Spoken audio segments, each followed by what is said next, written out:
Nandito tayo ngayon sa Overland Experience Grounds at kasama natin Sir Joel Pedro para ipakita sa atin ano ba to?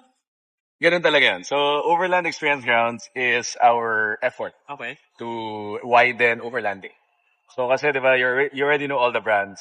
Very familiar. But a lot of people still don't know what overlanding is. So, this is our effort to show what the whole experience is all about. Okay. So, ikutan natin Okay. para makita natin ano yung fits. Yes, let's go.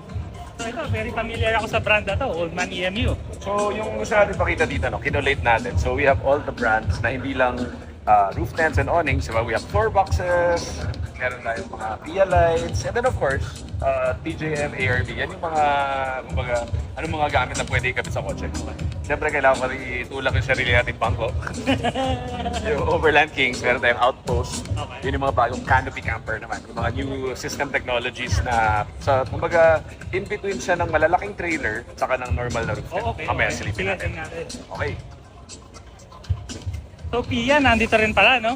Pia. Available din sa Overland Kings? Yes. Lahat ng nandito available sa Overland Kings. Yun, okay. So it's a one-stop thing if you wanna. Of course, but you can have a look around. They have a better display of lahat ng item nila. Siyempre, yung mga kaibigan natin sa industry, di pa rin mawala. Nandito ang Isuzu. Oo naman. Di ba? Ang kanilang D-Max, nilagyan natin ng Manly Canopy Camper. Ito yung slide-in camper na pwede mo tanggalin. Okay.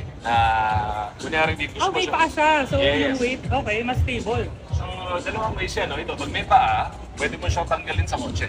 Pag hindi mo siya ginagamit, para hindi lagi nakakaraga. Oo nga naman. So, yun yung idea nito. Ayos, ayos. So, yan yung isang option. Okay. Of course, di natin makakalimutan ng Pia. Subukan natin to.